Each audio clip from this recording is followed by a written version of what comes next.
మహాషష్ఠి సుబ్రహ్మణ్య ఆరాధన.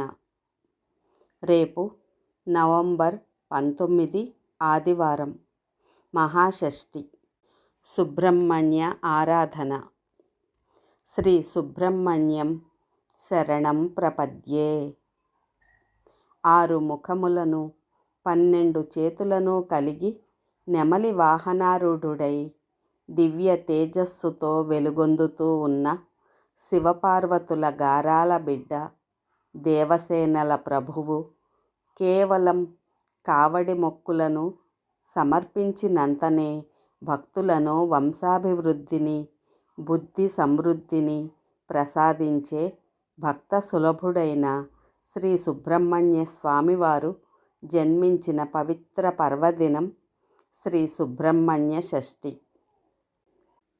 ప్రతి సంవత్సరం శుక్లపక్ష షష్ఠి నాడు శ్రీ సుబ్రహ్మణ్య షష్ఠి పర్వదినాన్ని జరుపుకోవడం ఆచారం. ఈ పర్వదినానికి సుబ్బరాయ షష్ఠి, కుమార షష్ఠి, స్కంద షష్ఠి, కార్తికేయ షష్ఠి, గుహప్రియ వ్రతం వంటి పేర్లున్నాయి. శ్రీ సుబ్రహ్మణ్య స్వామి పుట్టుకకు సంబంధించిన ఆసక్తికరమైన గాథలు పురాణాల్లో కనిపిస్తాయి. పూర్వం తారకాసురుడు అనే రాక్షసుడు బలగర్వితుడై సకల లోకవాసులను హింసిస్తూ ఉండడంతో దేవతలందరూ కలిసి బ్రహ్మదేవుడి వద్దకు వెళ్ళి మొరపెట్టుకున్నారు. అప్పుడు శివుడు తపస్సు చేస్తూ ఉన్నాడు. శివుడు తపస్సు మానేసి పార్వతీదేవిని పరిణయమాడునట్లు చేస్తే వారికి జన్మించే కుమారుడు తారకాసురుడిని అంతమొందిస్తాడు అని ఉపాయం చెప్పాడు. ఈ మాటలు విన్న దేవతలు శివుడు తపస్సు మాని పార్వతీదేవిని వివాహం చేసుకునేలాగా చేసేందుకు మన్మధుడిని పంపగా శివుడు తన 3వ నేత్రం తెరిచి మన్మధుడిని దహించి వేశాడు. అయితే తారకాసురుడిని అంతమొందించవలసిన అవసరాన్ని గుర్తించిన శివుడు తనకు పరిచర్యలు చేస్తూ ఉన్న పార్వతీదేవిని వివాహం చేసుకున్నాడు. వారిద్దరూ శృంగారంలో తేలియాడుతూ ఉన్న సమయంలో శివుడి రేతస్సు పతనమై భూమిపై పడింది. దానిని భూమి భరించలేక అగ్నిలో పడవేసింది. అగ్ని దానిని భరించలేక గంగలో వదలగా దానిని గంగ తన తీరంలోని శరవణమునకు తోసివేసింది. అక్కడే శ్రీ కుమారస్వామి జన్మించాడు. శరవణమున జన్మించినవాడు కనుక స్వామికి శరవణబహుడు అనే పేరు ఏర్పడింది. అంతేకాకుండా గంగానదిలో పడిన రేతస్సు 6 భాగములుగా ఏర్పడింది. ఆ 6 భాగాలు అలల తాకిడికి ఏకమై 6 ముఖములు, 12 చేతులు, 2 కాళ్లతో శ్రీ సుబ్రహ్మణ్య స్వామి జన్మించాడు. అందువల్ల ఆయనకు షణ్ముఖుడు అనే పేరు ఏర్పడింది. ఈ విధంగా ఆవిర్భవించిన శ్రీ సుబ్రహ్మణ్య స్వామిని పెంచేందుకు శ్రీ మహావిష్ణువు 6 కృత్తికలను నియమించారు. వారు పెంచి పెద్ద చేశారు. 6 కృత్తికల చేత పెంచబడడం వల్ల స్వామికి కార్తికేయుడు అనే పేరు ఏర్పడింది. ఈ విధంగా కృత్తికల చేత పెంచబడిన శ్రీ సుబ్రహ్మణ్య స్వామి తారకాసురుడిపై దండెత్తి తారకాసురుడిని అంతమొందించి దేవతలను, ప్రజలను రక్షించినట్లు కథనం. బ్రహ్మనే బంధించిన శ్రీ సుబ్రహ్మణ్య స్వామి. త్రిమూర్తులలో లయకారుడైన శివుడికి కుమారుడిగా జన్మించిన స్థితికారకుడైన శ్రీ మహావిష్ణువు నియమింపబడిన కృత్తికల చేత పెంచబడిన శ్రీ సుబ్రహ్మణ్య స్వామి సృష్టికర్త అయిన బ్రహ్మదేవుడిని బాల్యంలోనే బంధించినట్లు పురాణాలు చెప్తున్నాయి. సుబ్రహ్మణ్య స్వామి పసివాడుగా తల్లి పార్వతీదేవి ఒడిలో ఉన్న సమయంలో ఒకసారి శివుడు పార్వతీదేవికి ప్రణవ మంత్రార్థాన్ని వివరించారు. బాలుడుగా ఉన్న సుబ్రహ్మణ్య స్వామి దానిని విని ఆకళింపు చేసుకొన్నాడు. ఒకసారి బ్రహ్మదేవుడు కైలాసానికి రాగా బాలుడుగా ఉన్న సుబ్రహ్మణ్య స్వామి ప్రణవ మంత్రార్థాన్ని చెప్పాల్సిందిగా అడిగాడు. బ్రహ్మ సరిగ్గా చెప్పకపోవడంతో సుబ్రహ్మణ్య స్వామి బ్రహ్మదేవుడిని బంధించాడు. శివుడు జోక్యం చేసుకొని విడిపించాడు. శ్రీ సుబ్రహ్మణ్య స్వామికి నెమలి వాహనం, కోడి ధ్వజం. తారకాసురుడి సోదరుడైన శూరపద్ముడు దేవతలను ఇబ్బంది పాలు చేస్తూ ఉండడంతో సుబ్రహ్మణ్య స్వామి శూరపద్ముడిపై దండెత్తి యుద్ధం చేశాడు. యుద్ధంలో 6వ రోజు శూరపద్ముడు పక్షి రూపాన్ని ధరించి తలపడ్డాడు.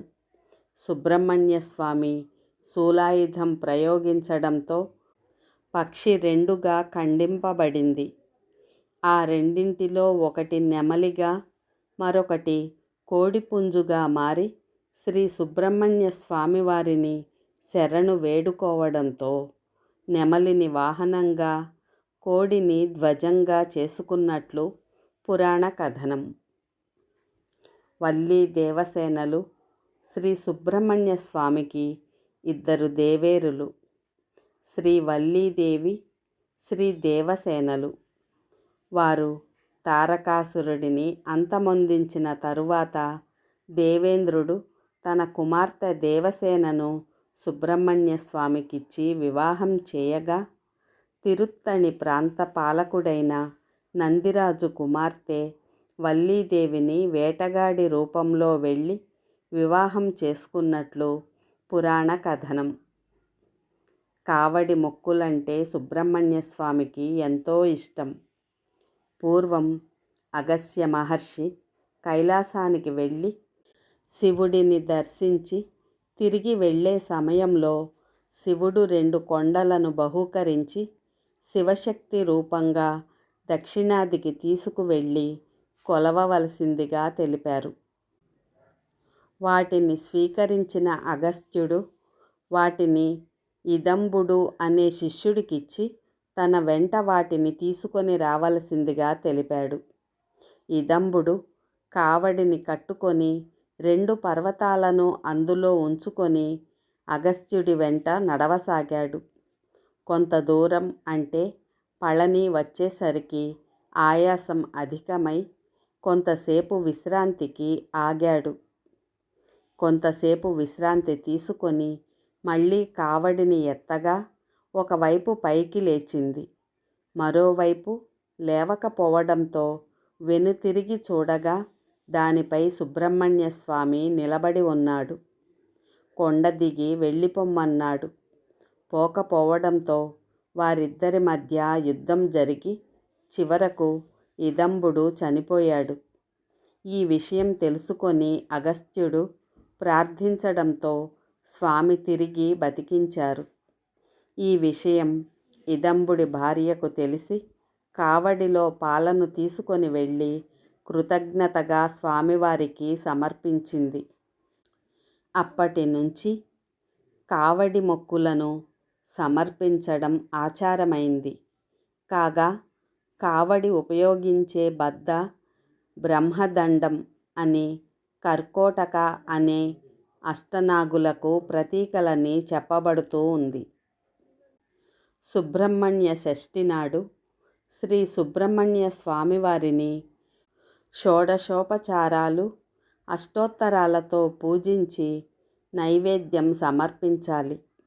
ఈ దినమంతా ఉపవాస వ్రతం పాటించి మరుసటి రోజు తిరిగి పూజ చేసి భోజనం చేసి ఉపవాసంను విరమించాలి. అంతేకాకుండా శ్రీ సుబ్రహ్మణ్య స్వామివారిని సర్పంగా కూడా ఆరాధిస్తూ ఉండటం ఆచారం. కనుక పుట్ట వద్దకు వెళ్ళి పూజ చేసి పుట్టలో పాలు పోయడం కూడా సత్ఫలితాలను ఇస్తుంది. దీనికి తోడు గ్రహదోషాలతో బాధపడేవారు, ముఖ్యంగా రాహు, కేతు, సర్ప, కుజదోషములున్నవారు కఠినమైన ఉపవాసం ఉండి శ్రీ సుబ్రహ్మణ్య స్వామివారిని పూజించటం వల్ల ఫలితాలుంటాయని చెప్పబడుతూ ఉంది. సుబ్రహ్మణ్య షష్ఠి నాడు బ్రాహ్మణ బ్రహ్మచారిని ఇంటికి పిలిచి సుబ్రహ్మణ్య స్వామి రూపంగా భావించి పూజించి పులగం, క్షీరాన్నం వంటి వంటలు చేసి భోజనం పెట్టి పంచెలు, దక్షిణను తాంబూలమందు ఉంచి ఇచ్చి నమస్కరించాలి. ఈ విధంగా చేయడం వల్ల అనంతమైన పుణ్యఫలాలు కలుగుతాయి. వీటికి తోడు ఈరోజు శరవణభవ అనే 6 అక్షరాల నామమంత్రాన్ని పఠించడం, జపించడం కూడా మంచి ఫలితాలను ప్రసాదిస్తుంది. ఈ విధంగా సుబ్రహ్మణ్య షష్ఠి జరుపుకోవడం వల్ల వంశాభివృద్ధి, విజ్ఞానాభివృద్ధి, బుద్ధి సమృద్ధిలు కలుగుతాయి. శదాననం చందనలేపితాంగం మహారసం దివ్యమయూరవాహనం రుద్రస్య నూనం సురలోకనాథం శ్రీసుబ్రహ్మణ్యం శరణం ప్రపద్యే.